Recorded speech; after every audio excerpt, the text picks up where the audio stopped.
আমাদের চ্যানেলের পক্ষ থেকে আপনাদের সবাইকে স্বাগত জানাচ্ছি।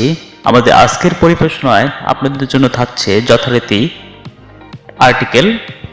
আর্টিকেলটি লিখেছেন আরজ আলী মাতুব্বর। তিনি বাংলাদেশের একজন দার্শনিক, চিন্তাবিদ এবং লেখক। তাহলে শুনুন আরজ আলী মাতুব্বরের আর্টিকেল শয়তানের জবানবন্দি। বৈশাখ মাস, আকাশ পরিষ্কার, বায়ু স্তর। রাতটি ছিল অতি গরমের। বৈঠক ঘরের বিছানায় শুয়ে এপাশ ওপাশ করছি, ঘুম আসে না।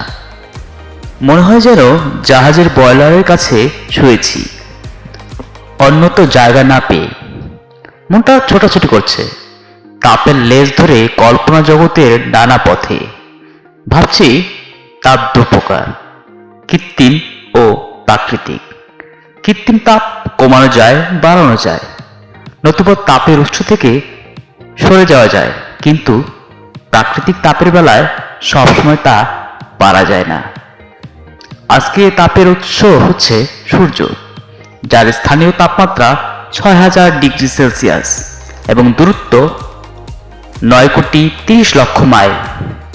শোনা যায় যে দুযোগের আগুনের তাপ নাকি সে আগুনের চেয়ে ৭০ গুণ বেশি, অর্থাৎ ৪,২০,০০০ ডিগ্রি সেলসিয়াস, এবং তা হবে মানুষের কাছে দূরত্বহীন।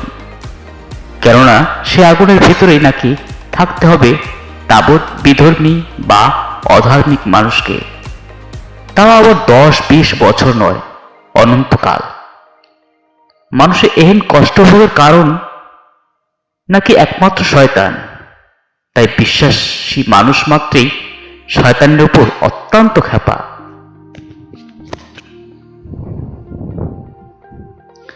শয়তান নাকি পূর্বে ছিল মকরম নামে একজন প্রথম শ্রেণীর ফেরেশতা এবং অত্যন্ত মুসল্লি। সে নাকি এতই ক্ষতাভক্ত ছিল যে জগতে এতটুকু স্থান বাকি নেই যেখানে তার সেজদা পড়েনি। কিন্তু আল্লাহ তাআলার হুকুম মোতাবেক নাকি বাবা আদমকে সেজদা না করায় তার ফেরেশতার পদ ও মর্যাদা নষ্ট হয়। তাই সে প্রতিহিংসা চরিতার্থ করার উদ্দেশ্যে বাবা আদম ও তার বংশাবলীকে দাগা অর্থাৎ অসৎ কাজে প্ররোচনা দিয়ে তাকে দোজখী বানাচ্ছে। সামান্য পদমর্যাদা হানির বিনিময়ে গোটা আদম জাতির অগণিত মানুষের দোজখবাসের কারণ হয়ে থাকলে শয়তান তো মানুষের সাধারণ শত্রু নয়, মহাশত্রু, পরম শত্রু, মহাপরাক্রমেই বটে। শয়তানের স্বভাব চরিত্র, কার্যকলাপ ও বাসস্থান সম্বন্ধে ভাবতে ভাবতে শেষ রাতে গরমটা কিছু কমে যাওয়ায় আরাম বোধ করতে লাগলাম এবং মনের ভাবনাগুলো স্থিমিত হলো। এ সময় শুনতে পেলাম কে যেন কোমল কণ্ঠে মৃদু স্বরে আমাকে দরজার থেকে ডাকছে।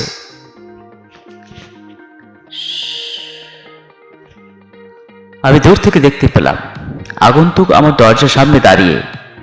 সে এক সৌম্য মূর্তি, পরনে সাদা পাজামা, গায়ে সাদা জুব্বা, মাথায় লেজওয়ালা সাদা পাগড়ি এবং বুক ভরা সাদা দাড়ি। সুঠাম সুঢৌল তেজদীপ্ত চেহারা, তার চোখে মুখে প্রকাশ পাচ্ছে আনন্দ ও বুদ্ধির জ্যোতি। জীবনে এমন কখনো মানুষ দেখিনি। কোনো আবেগ উৎকণ্ঠা নেই, নতুন স্থান বলে নেই কোনো কিছু নিরীক্ষণের প্রয়াস। এখানে পথঘাট, গাছপালা ও ঘরবাড়ি যেন তার সবই চেনা। ভাবলাম লোকটা আলেম তো বটেই, মুসল্লিও বটেন। কিছু দূর থাকতে তিনি আমাকে শ্রদ্ধাভরে সালাম জানালেন। কাছে গেলে করমর্দন করলেন। আমি ওর বৈঠক ঘরে প্রবেশ করে একখানা চেয়ার দেখিয়ে সসম্ভ্রমে তাকে বললাম, বসুন জনাব।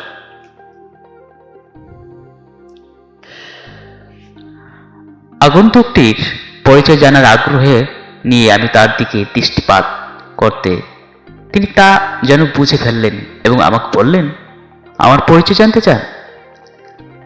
আমার পরিচয় আপনি ভালো করেই জানেন, আর আপনি একাই নন, আমার পরিচয় সকল মানুষই জানে এবং ভালোভাবেই জানে।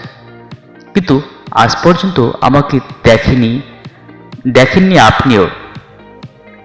পৃথিবীর জলে স্থলে অন্তরিক্ষে সবখানে আমার অবাধ গতি। আমি সকল মানুষের সাথে মেলামেশা করতে চাই ভালোবাসা করতে, কিন্তু দুর্ভাগ্যজনক বশত আমার সাথে কেউ মেলামেশা করতে চায় না। আমার মাতা পিতা নেই, ছিল না কোনো দিন। আমি আল্লাহ তাআলার নূরে তৈরি, কুদরতে সৃষ্টি। জন্মসূত্রে আমার নাম মকররম ফেরেশতা, পরে ইবলিস এবং হাল নাম শয়তান।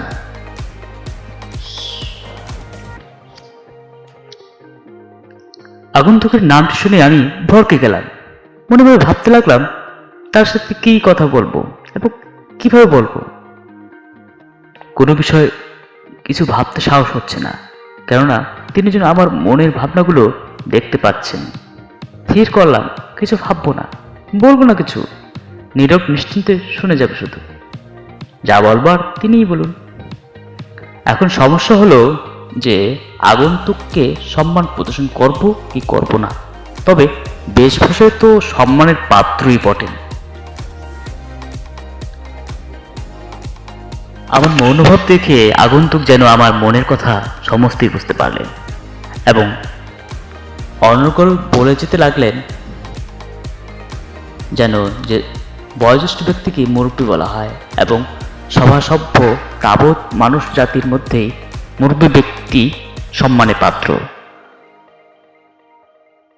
মানুষের মধ্যে কারো কোনো মুরব্বী ব্যক্তির বয়সের জ্যেষ্ঠতা সচরাচর 10-20 কিংবা 50-60 বছর, কথা 100। কিন্তু আপনাদের আদি পিতা আদম যখন সৃষ্টি হন, আমি তখন বেশ শেয়ানা এবং আজও বেঁচে আছি। সুতরাং বয়সী হিসাবে শুধু আপনারই নয়, আমি সমস্ত মানুষ জাতির মুরব্বী।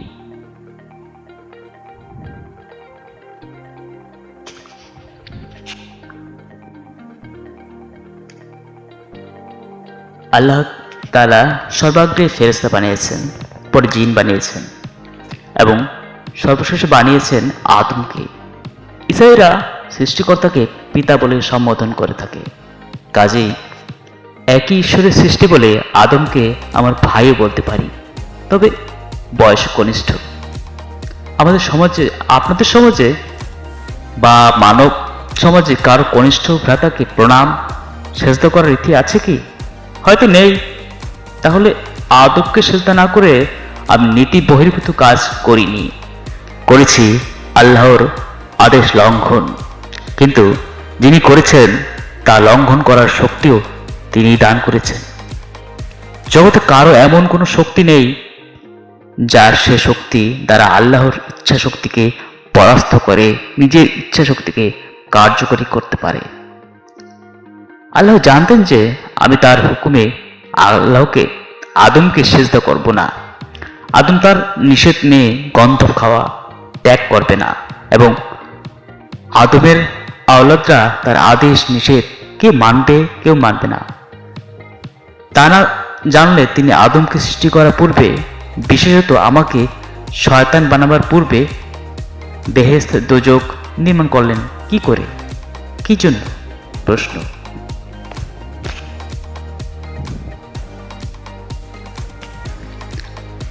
আমি লাখো লাখো বছর আল্লাহকে সিজদা করে এসেছি, এখনো করি। আমি বেঁচে থাকতে আল্লাহকে ছাড়া অন্য কাউকে সিজদা করব না।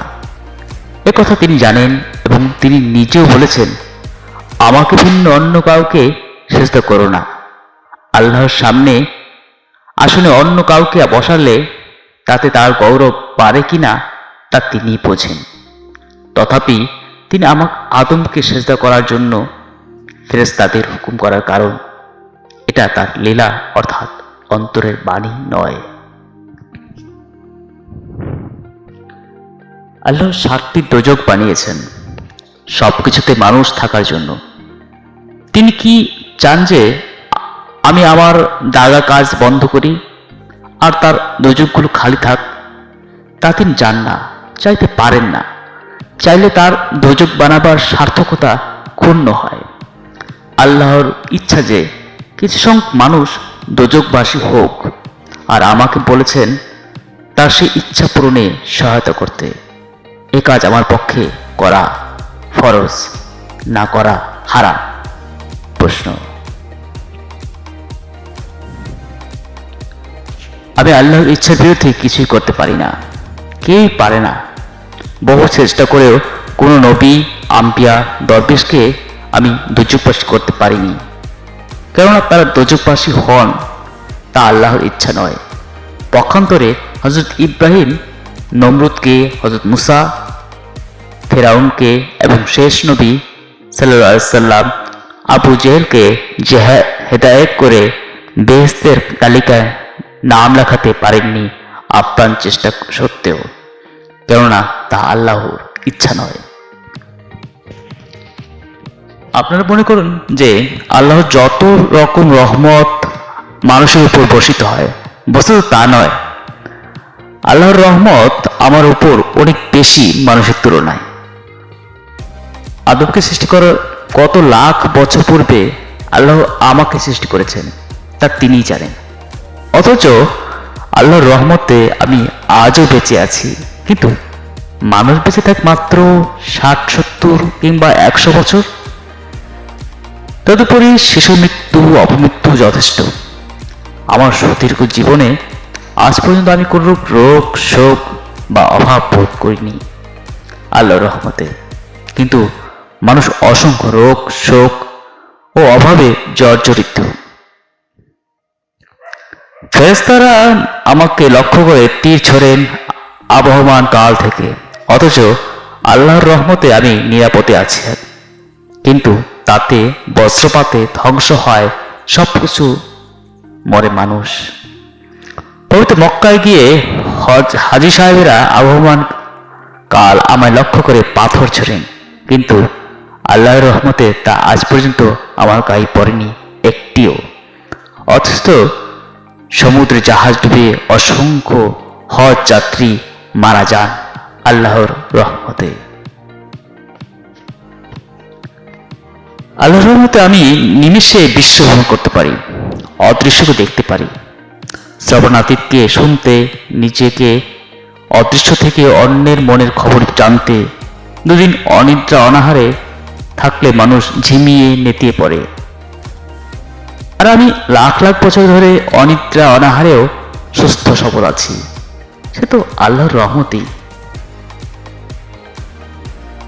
বলা যাবে যে মানুষ তো ওর অনেক কিছুই আয়ত্ত করে ফেলেছে।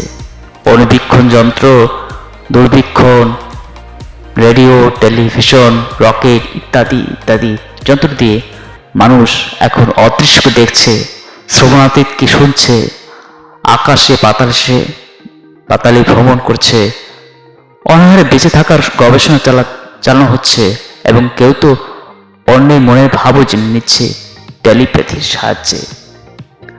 এসব মানুষ আয়ত্ত করছে সত্য, হয়তো আরো অনেক অসম্ভবকে সম্ভব করবে।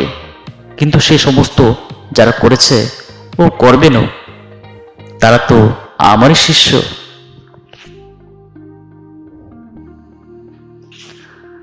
কোন মানুষের অকল্যাণ আমার কাম্য নয় এবং করিও না। পবিত্র গ্রন্থগুলিতে এমন কতগুলো বিধিনিষেধ রয়েছে যা মানুষের অকল্যাণই করে এসেছে আবহমান কাল থেকে। তাই মানুষের কল্যাণ কামনায় সেসব বিধিনিষেধ অমান্য করার জন্য আমি মানুষকে প্রেরণা দিয়েছি, কেননা সেসব বিধিনিষেধ লঙ্ঘন করার জন্য মানুষকে প্রেরণা দেওয়াই আমার কাজ। আর তারই ফল আধুনিক জগতে মানব জাতির জ্ঞান, বিজ্ঞান ও শিল্পকলার ক্রমোন্নতি। তথাকথিত ধর্মগ্রন্থগুলোতে আকাশতত্ত্ব, রসায়ন তত্ত্ব, ভূতত্ত্ব, জীবতত্ত্ব, প্রাণতত্ত্ব ইত্যাদি মানুষের দৈনন্দিন জীবনের অপরিহার্য যাবতীয় তত্ত্বালোচনা নিষিদ্ধ ঘোষণা করা হয়েছে। ঘোষিত হয়েছে স্বর্গ নরক তত্ত্ব বিশেষভাবে। মানুষ আজ সমুদ্রতলে বিচরণ করে, আকাশে পাড়ি জমায়, সমুদ্র পরমাণু গর্ভে প্রবেশ করে এবং কত অসাধ্য সাধন করে, কিন্তু এর কোনোটাই ধর্ম বা ধর্মীয় প্রতিষ্ঠানগুলো মানুষকে শিক্ষা দেয়নি, বরং নিষেধ করেছে বারে বারে। আমার কর্তব্য বিধায় ওসব আমি শিক্ষার প্রেরণা দিয়েছি ও দিচ্ছি মানুষকে আধুনিক শিক্ষা প্রতিষ্ঠানগুলোর মাধ্যমে। কিন্তু তাতে শুধু অধার্মিকরাই লাভবান হয়নি, ধর্ষকরাও ভোগ করেছে তার সুযোগ সুবিধাগুলো পূর্ণ অর্জনের জন্য। জল, স্থল ও হাওয়ায় জানে সাহায্য ছাড়া শুধু পদব্রজে পবিত্র হজ ব্রত পালনে হাজিদের সংখ্যা কতজন হতো তা হিসেব করে দেখেছেন কি? বর্তমানে ওয়াজে, আজানে, পবিত্র কোরআন তেলাওয়াতে, জানাজার নামাজেও মাইক, রেডিও, টেলিভিশন ব্যবহার করা হচ্ছে। এতে পুণ্যের মাত্রা নিশ্চয়ই বাড়ছে। সুতরাং শুধু পাপ কর্মের দ্বারা দুজখে যাবার জন্যই নয়, পুণ্য কর্মের দ্বারা বেহেশতে যাবার জন্য আমি মানুষকে সহায়তা করছি কিনা। এছাড়া হামেশা আল্লাহকে স্মরণ করি, তার হুকুম পালন করি, তার ইবাদত করি, কিন্তু দুজখ থেকে পরিত্রাণ বা বেহেশত লাভের প্রত্যাশা তা করি না। কারণ দুজখের শাস্তি ও বেহেশতের সুখ আমার কাছে অকেজ। যেহেতু নূরের তৈরি দেহ আমার আগুনে জ্বলবে না এবং আহার, বিহার, নিদ্রা ইত্যাদি না থাকায় বেহেশতের সুখাদ্য, ফল, সুপেয় পানি, স্বর্ণপুরী, সুন্দরী ললনা, হুর, গেলমান ইত্যাদি আমার কোনো কাজই আসবে না। পশু পাখি, কীট পতঙ্গ ইত্যাদি জীবমাত্রই আল্লাহর ইবাদত করে থাকে, কিন্তু তারাও দুজখের ভয়ে বা বেহেশতের লোভে তা করে না, অথচ মানুষ তাই করে থাকে। ধর্মের নিশানধারীদের মধ্যে হাজারে বা লাখে এমন একজন মানুষ মিলবেন কিনা সন্দেহ, নিছক আল্লাহর প্রেমে উদ্বুদ্ধ হয়েই পুণ্য কাজ করেন, যার সাথে বেহেশত দুজখের সম্পর্ক নেই। যারা দুজখের ভয়ে বা বেহেশতের লোভে পুণ্য কাজ করে, তারা আমার চেয়ে অধম, পশুর চেয়ে নিকৃষ্ট।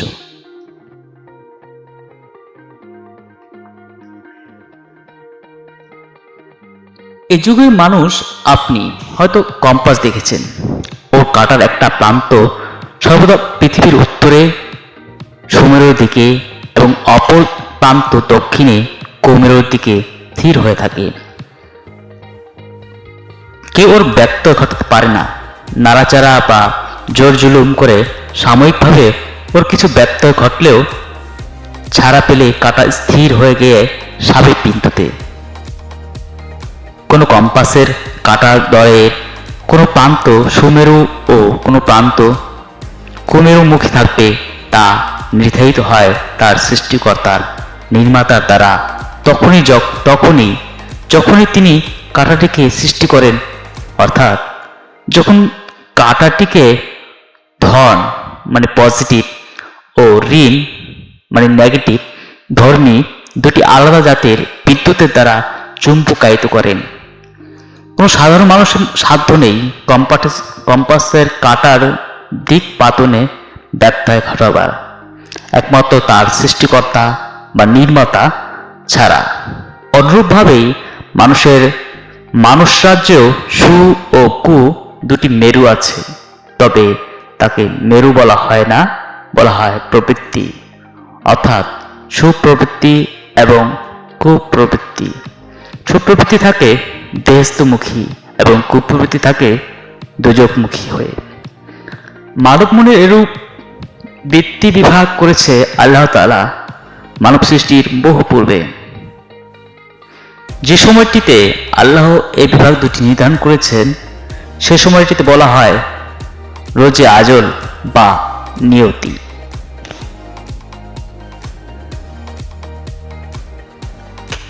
রোজে আজল এই নির্ধারিত ফলাফলের বিরুদ্ধে দাগ দিয়ে কোনো মানুষকে আমি দোজখী বানাতে পারি না, এবং কোনো ধর্মপ্রচারকও হেদায়েত করে কোনো মানুষকে বেহেশতবাসী করতে পারেন না।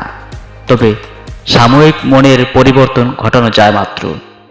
কোনো কম্পাসের কাঁটাকে নেড়ে চেড়ে বা জোর করে মেরুভ্রষ্ট করা হলে, ছুট পেলে বুনো যেমন সাপের বিন্দুতে চলে যায়, মানুষের মানস কাটাও তদপি সুমেরুমুখী কোনো মানুষকে দাগ দিয়ে তার দ্বারা আমি অসৎ কাজ করাতে পারি, এমনকি তাকে কাফের নামে আখ্যায়িত করাতেও পারি, কিন্তু পারি না তার জীবন সন্ধ্যায় তওবা করে মোমেন হয়ে বেহেশতে যাওয়া রোধ করতে। অনুরূপভাবেই কুমেরুমুখী কোনো মানুষকে হেদায়েত নসিহত করে তার দ্বারা কোনো ধর্মপ্রচারক সৎ কাজ করাতে পারেন এবং তাকে আখ্যায়িত করতে পারেন মুমিন নামে, কিন্তু তিনি পারেন না তার অন্তিম মুহূর্তে বেঈমান হয়ে দোজখে যাওয়া রোধ করতে। এভাবে অনেক সমাজই কাফের বেহেশতে যাবে সমাজ মুমিন দোজখে।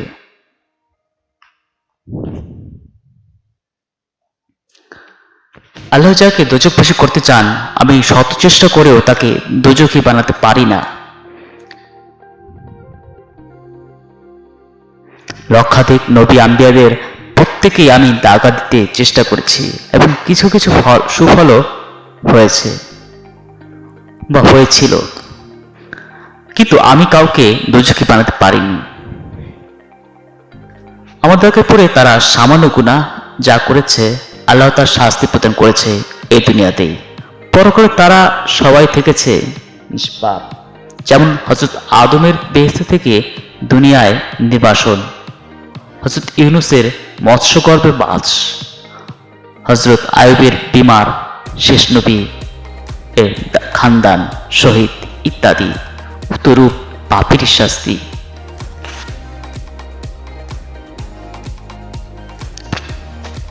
আজ পর্যন্ত আমি আল্লাহ তাআলার মাত্র একটি হুকুমই অমান্য করেছি, তার হুকুমে আদমকে সিজদা না করে, আর অন্য কজনও তো তার হুকুম অমান্য করেছে প্রায় একই সময় একই জায়গায় থেকে, কিন্তু সেজন্য তিনি রাগ করেননি বা কাউকে কোনো শাস্তি দেননি।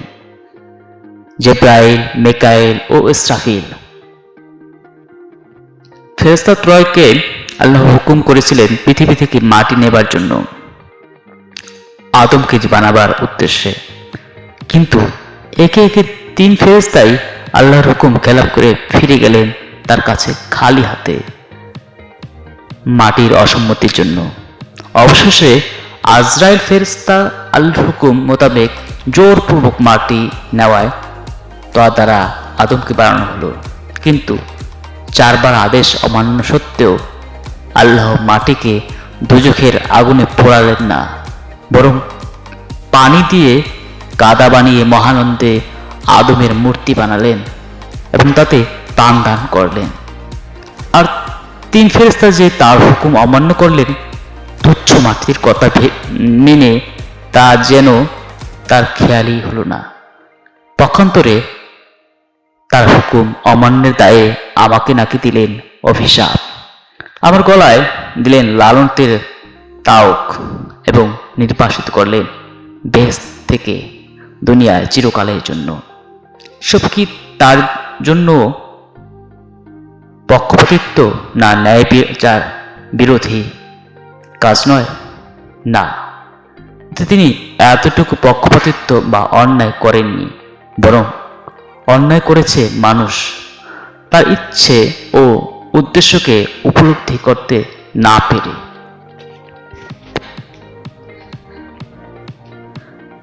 বলা হয় যে আমি অভিশপ্ত, তিরস্কৃত ও নির্বাসিত হয়েছি, বাস্তবে তার একটিও না।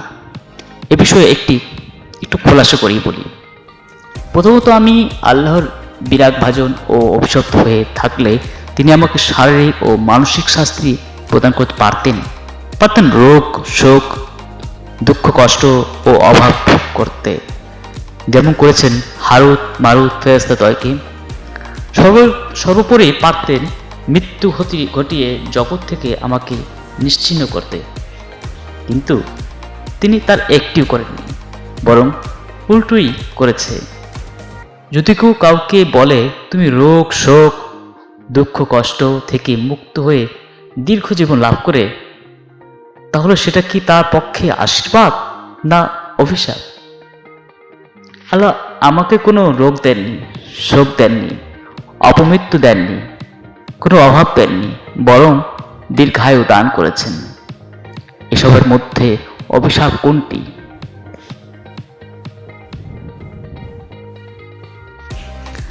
দ্বিতীয়ত বলা হয়ে থাকে যে আমি তিরস্কৃত হয়েছি, অর্থাৎ আল্লাহ আমার কণ্ঠে লালনের তারক দান করেছেন।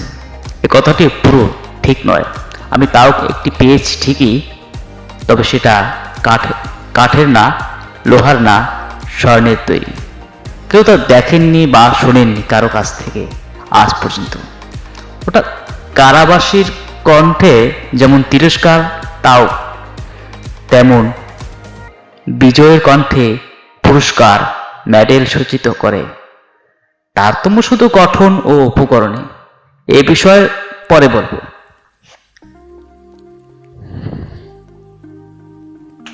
তৃতীয়ত বলা হয় যে আমি বেহেশত থেকে বিতাড়িত হয়েছি, নির্বাসিত হয়েছি পৃথিবীতে। আল্লাহর আদেশে পৃথিবীতে আসা যাওয়া অথবা স্থানীয়ভাবে বসবাস করে তার নির্দেশিত কর্তব্য তো অন্যান্য ফেরেশতাগণও পালন করে থাকে।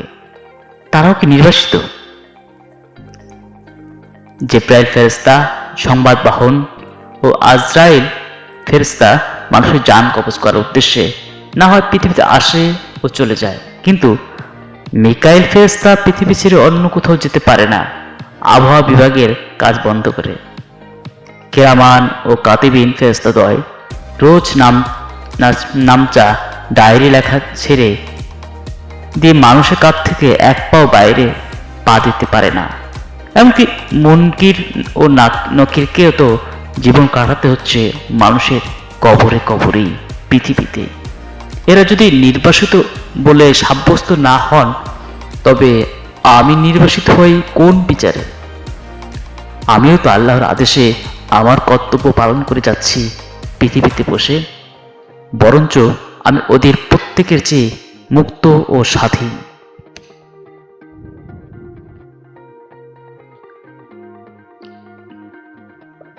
জিবরাইল ফেরেশতা সংবাদ বাহক।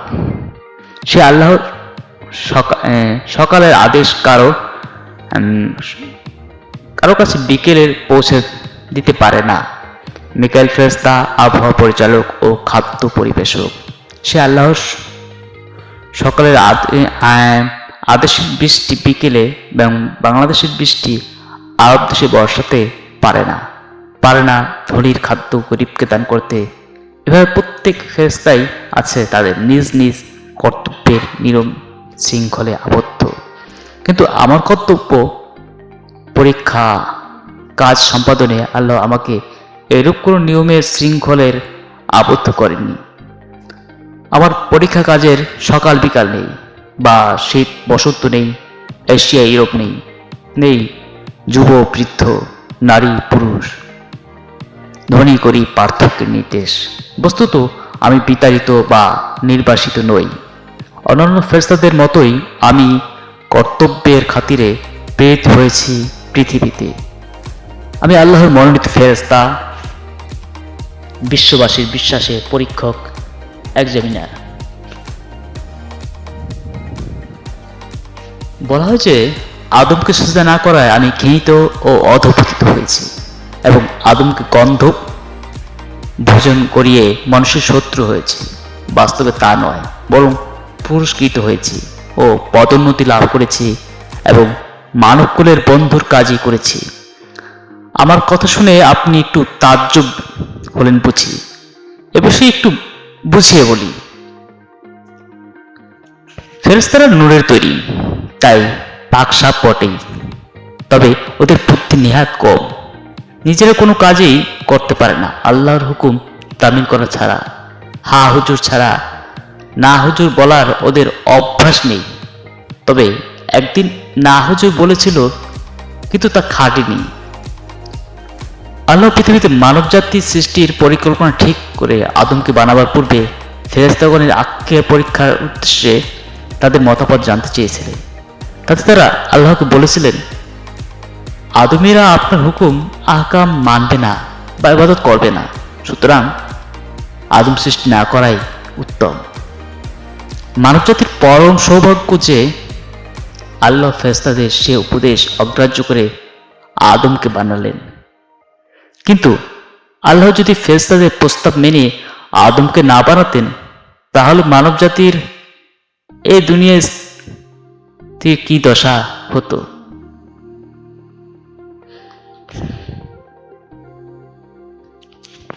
আদমকে বানিয়ে আল্লাহ ফেরেশতাদের ডেকে বললেন, তোমরা আদমকে সিজদা করো। আল্লাহর হুকুম পেয়ে সব ফেরেশতা একযোগে অর্থাৎ জামায়াতের সহিত এক রাকাত নামাজ আদায় করলেন আদমকে কেবলা করে। কিন্তু আমি সে নামাজ পড়লাম না। আল্লাহর আসনে আদমকে বসিয়ে তাকে সিজদা করতে আমার বিবেক বাধা দিল। আমার বিবেক বলল যে আল্লাহ পরিষ্কার ভাষায় বলেছেন, আমাকে ছাড়া অন্য কাউকে সিজদা করো না। তবে আজ কেন আদমকে সিজদা করতে বললেন? হয়তো এর কারণ ফেরেশতাদের আক্কেল পরীক্ষা।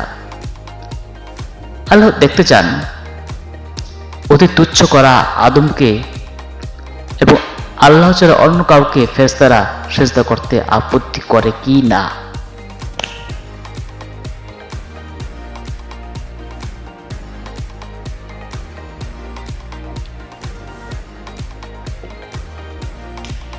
মনে করুন কোন এক ব্যক্তি তার 5টি ছেলেকে ডেকে জৈনিক পথিককে দেখিয়ে বলল, তোমরা সবাই ওকে বাবা বলে ডাকো, পিতার আদেশ পালন করার কর্তব্য। এই নীতি বাক্যটি পালন করে 4টি ছেলেই সেই পথিককে বাবা বলে ডাকলো, কিন্তু একটি ছেলে ডাকলো না। সে ভাবলো পিতা কখনোই দুজন হতে পারে না। পথিককে বাবা বললে তা হবে মিথ্যা কথা বলা, আর পিতা তো আগেই বলেছেন কখনো মিথ্যা বলবে না। আমার মুখে পথিককে বাবা ডাকার মধুর শব্দটি শুনে পিতা খুশি হবার জন্য নিশ্চয়ই এ কথাটি বলেননি, বলেছেন আমাদের আক্কেল পরীক্ষার জন্য। সুতরাং এই আদেশটি না মানাই শ্রেয়। এইভাবে সে ছেলেটি তার জীবনের মহাকর্তব্য সত্য কথন পালন করল। কপট পিতাকে মিথ্যা বাবা বলে ডাকল না।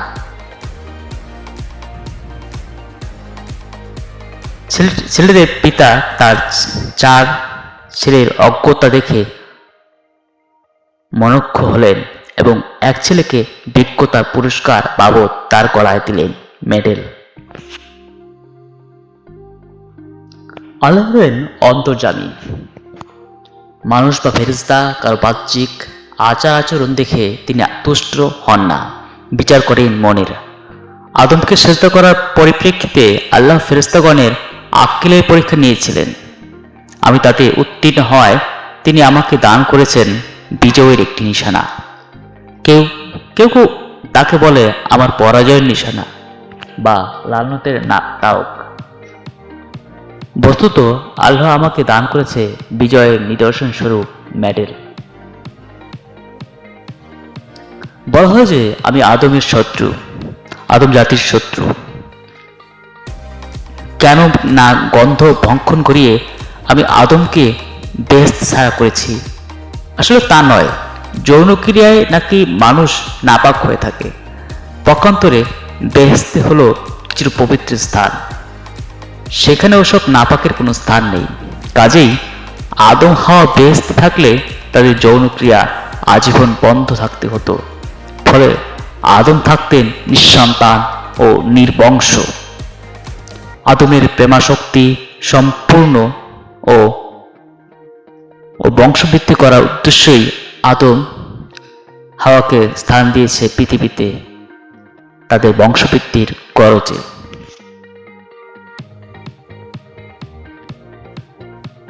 বেহেশতের মধ্যে তখন 3 জাতীয় ফলের কাজ ছিল।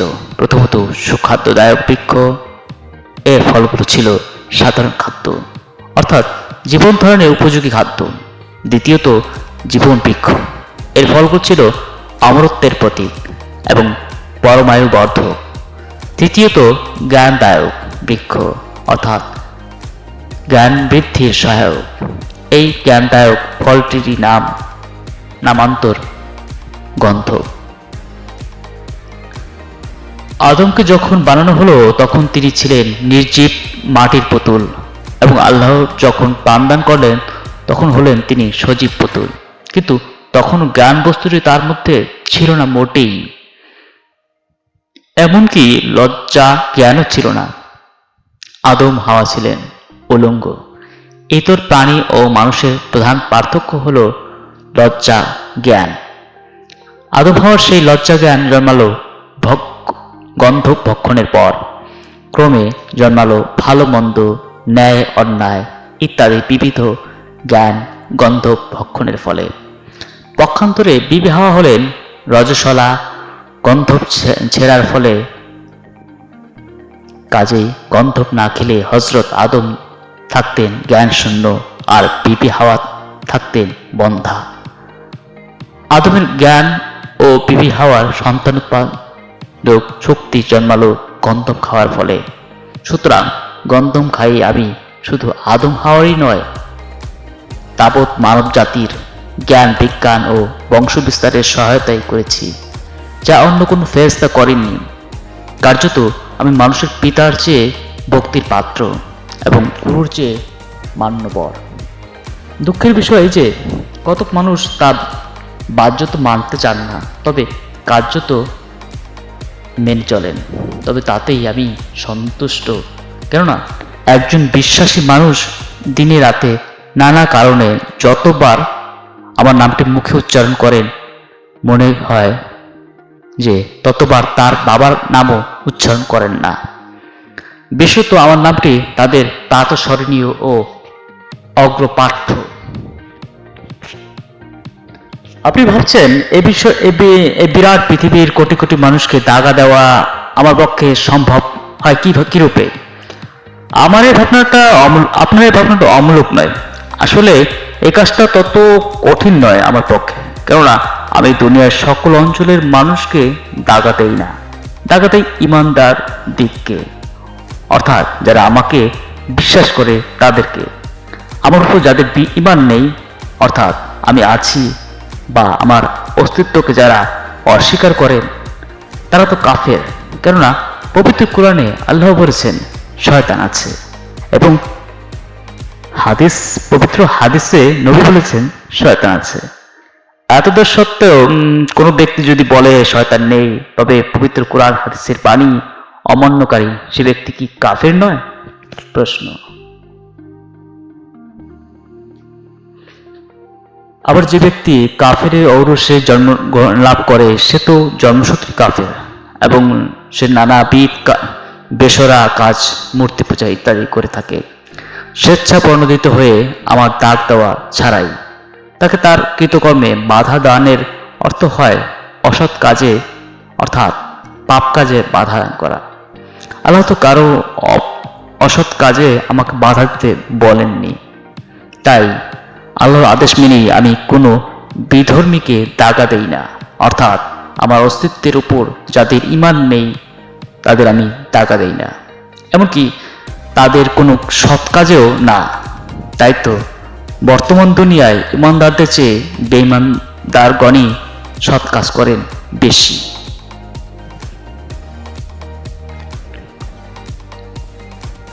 আমাকে যেমন সকল মানুষকে দাগা দিতে হয় না, তেমন সকল জায়গায় আমি সমভাবে অবস্থান করি না। বিশ্বাসীদের শিক্ষা প্রতিষ্ঠান, উপাসনালয়, মন্দির ও ধর্মেরই আমাকে সময় কাটাতে হয় বেশি, কেননা ওগুলোতেই হচ্ছে আমার প্রধান কর্মক্ষেত্র। তবে মফস্বলেও কিছু কিছু কাজ না করলে চলে না।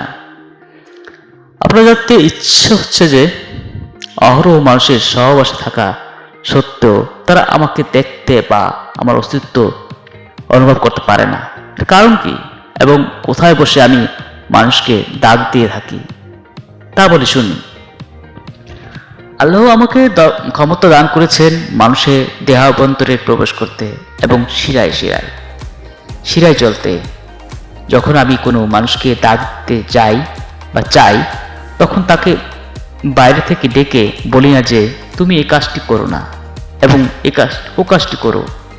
আমি তখন প্রবেশ করি তার দেহের কেন্দ্রস্থল মস্তিষ্কে, এবং মস্তিষ্কের কেন্দ্রবিন্দু ত্রিতলা মনের একেবারে নিচের তলায়, যে জায়গাটির নাম অচেতন মন বা নিজ্ঞান মন।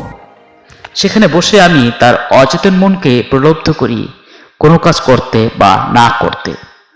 আমার কর্মক্ষেত্র মানুষের মস্তিষ্কের অভ্যন্তরে অবস্থিত, তাই দুষ্ট লোকেরা বলে টুপির নিচে শয়তান থাকে।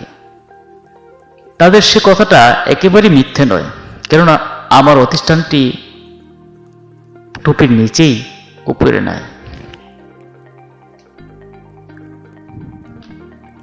আমি পূর্বেই বলেছি, আমি আল্লাহর ইচ্ছার বিরুদ্ধে কিছুই করতে পারি না, কেউ পারে না। আমি যা করি তাদের আল্লাহর ইচ্ছাকেই পূরণ করি এবং অন্যেরাও তাই করে থাকে। দুঃখের বিষয় এই যে বিশ্বাসীরা তা পূর্বে মানেন না। তারা আল্লাহকে বলেন সর্বশক্তিমান, আর কোনো কাজে আমার উপর দোষ চাপান। শুধু তাই নয়, তারা আরো বলেন শুভ কাজের কর্তা আল্লাহ তাআলা এবং অশুভ কাজের কর্তা শয়তান। যদি তাই হয় তবে আল্লাহ অপ্রতিদ্বন্দ্বী ও সর্বশক্তিমান এ কথাটির সার্থকতার কি? প্রশ্ন। এদিকে আমাকে আল্লাহর প্রতিদ্বন্দ্বী ও দ্বিতীয় শক্তিধর বলে প্রমাণিত হয় না? প্রশ্ন। বস্তুত তা নয়, আমার সমস্ত কাজই আছে আল্লাহ তাআলার সমর্থন। এখন তাই একটু বলছি। বলা হয় আল্লাহ দুনিয়ার সব কাজ করবার ক্ষমতাই মানুষকে দান করেছে, কিন্তু হায়াত, মওত, রিজিক ও দৌলত এই চারটি কাজ রেখেছেন নিজের হাতে। আবার এই কথাও বলা হয় যে খুন খারাপি, চুরি ডাকাতি ও ব্যভিচারের উদ্যোক্তা শয়তান। তাই যদি হয়, অর্থাৎ আমার দাগায় পড়েই যদি কোনো এক ব্যক্তি অন্য ব্যক্তিকে হত্যা করে, তাহলে আহত ব্যক্তির জান কবজ করতে আজরাইল ফেরেশতা সেখানে আসেন কার হুকুমে? প্রশ্ন। সেই দিনটি মৃত্যু ব্যক্তির হায়াতের শেষ দিন নয় কি? কলেরা, বসন্তাদি রোগে অসংখ্য মানুষ মরে জীবাণুদের আক্রমণে। সেই জীবাণুদের ডাক দেয় কে? প্রশ্ন। সমস্ত জীবের রেজেক মানে খাদ্য দান করেন স্বয়ং আল্লাহ তাআলা। চোর ডাকাতের রেজেক দান করেন কে? মানুষ জানে না যে আল্লাহ কার রেজেক কার ভান্ডারে রেখেছেন। আল্লাহ যার রেজেক ও দৌলত যেখানে রেখেছেন, যে কোনো উপায় হোক সেখান থেকে এনে সে তা ভোগ করবেই। চোর চুরি করে বটে, কিন্তু আসলে সে তার আল্লাহ বরাদ্দকৃত খাদ্যই খায়। আমি যদি দাগ দিয়ে চুরি ডাকাতির মাধ্যমে একের রেজেক অন্যকে খাওয়াতে পারি, তাতে আল্লাহর গৌরব বাড়ে কি? অন্যান্য জীবের রেজেকও আল্লাহ তাআলারই যোগান। গেরস্ত বাড়ি হাঁস, মোরগ ও খাদ্যাদি চুরি করে শিয়াল কুকুরে খায়, তাদের দাগ দেয় কে? প্রশ্ন। বলা হয়েছে শয়তানের খপ্পরে পড়ে মানুষ ব্যভিচারে লিপ্ত হয়, তাতে আল্লাহর কোনো সমর্থন নেই। যদি তাই হয় তবে জারজ সন্তানের প্রাণ দান করে কে? প্রশ্ন। মানব সৃষ্টোত্তর কালে আল্লাহ যখন মানুষের প্রাণ সৃষ্টি করেছেন, তখন থেকে তিনি জানেন যে কোনো প্রাণ কখন কোথায় জন্মাবে, কে কি কাজ করবে এবং অন্তিমে কে কোথায় যাবে, অর্থাৎ বেহেশতে না দোজখে। তিনি এও জানতেন যে কে কার সাথে ব্যভিচারে লিপ্ত হবে। তিনি ইচ্ছা করলে ব্যভিচারী দ্বয়কে দাম্পত্য বন্ধন দান করতে পারতেন, কিন্তু তিনি তা করেন না। জারজ সন্তানদের জন্য প্রাণ সৃষ্টি করে রেখেছেন। জারজ সন্তানদের প্রাণদান করেন আল্লাহর ইচ্ছা করেই। ব্যভিচার ঘটিয়ে আমি আল্লাহর সেই ইচ্ছাকেই পূরণ করি মাত্র। বিশ্বাসীরা মনে করে যে শয়তান না থাকলে মানবজাতির মঙ্গল হতো। তারা ভেবে দেখেনি যে আমার নির্দেশিত পথে চলেই বর্তমান জগতের মানুষের যত সব আয় উন্নতি এবং তারই সাহায্য চলছে ভালো ধর্মের বাজারে ব্যবসা বাণিজ্য। আর যদি আমি দুনিয়া ছেড়ে চলে যাই বা আমার দাগা কাজ বন্ধ করি, তাহলে মানব সমাজে যে বিপর্যয় দেখা দেবে তা থেকে রক্ষা পাবে না বিশ্বাসীরাও।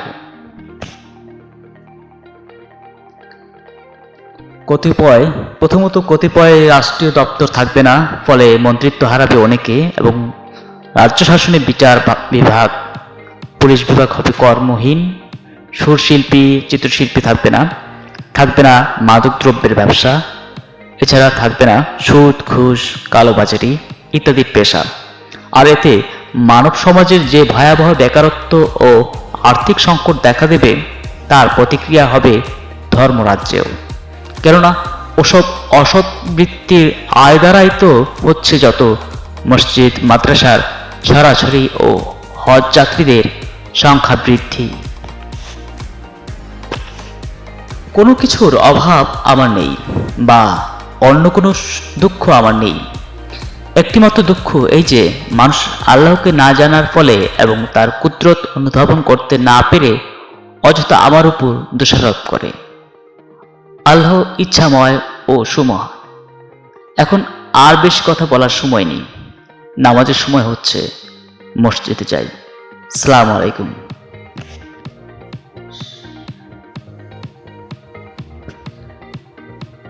আগন্তুক চলে গেলেন মসজিদের দিকে, কিন্তু নামাজ পড়তে না টাকা দিতে তা বোঝা গেল না। মাইকের আজানে হঠাৎ ঘুম ভেঙে গেল। চেয়ে দেখি পূর্ব আকাশ পরিষ্কার। বিস্ময়বিষ্ট হয়ে আমি ভাবতে লাগলাম, এতদিন আমার মনে হয়েছিল যে হিন্দু পুরাণ শাস্ত্রে লিখিত নারদ মুনি পরবর্তীকালে শয়তান রূপ লাভ করেছে। উভয়ের পরিচয়পত্র মিলালে তা বেশ বোঝা যায়। হিন্দু শাস্ত্র মতে নারদ এর পিতামাতা নেই, সে ভগবান ব্রহ্মার মানব সৃষ্টি। তার বাসস্থান ছিল স্বর্গে এবং সে ছিল ধার্মিক চূড়ামণি। সে সৃষ্টিকর্তার একটি আদেশ অমান্য করায় অভিশপ্ত হয়ে মানব রূপে পতিত হয়ে মর্তে অর্থাৎ পৃথিবীতে সে ছিল সর্ববিদ্যা বিশারদ এবং স্বর্গমত্র অন্তরিক্ষে ছিল তার অবাধ গতি। সৃষ্টি, বাসস্থান, স্বর্গচ্যুতি ও গুণাবলীর বর্ণনায় নারদ এবং শয়তান দুজনের মধ্যে বিশেষ কোনো পার্থক্য দেখা যায় না। শয়তান যেন নারদের একটি অভিনব সংস্করণ, তবে দ্বিতীয় বা তৃতীয় নয়, চতুর্থ সংস্করণ। নারদ নাটকের দ্বিতীয় সংস্করণের নায়ক পার্সি ধর্মের আহরিমান, তৃতীয় সংস্করণে ইহুদি ধর্মের সেদিন বা দেয়াবল অর্থাৎ, এবং চতুর্থ সংস্করণের নায়ক হচ্ছে শেষ জামানার শয়তান। পূর্বেকার ওইসব অনুমান আমার হঠাৎ যেন নস্যাৎ হয়ে গেল, কেননা মূর্তিমান শয়তান যে আজ আমার চোখের সামনেই বসা ছিল এতক্ষণ। ধন্যবাদ সবাইকে।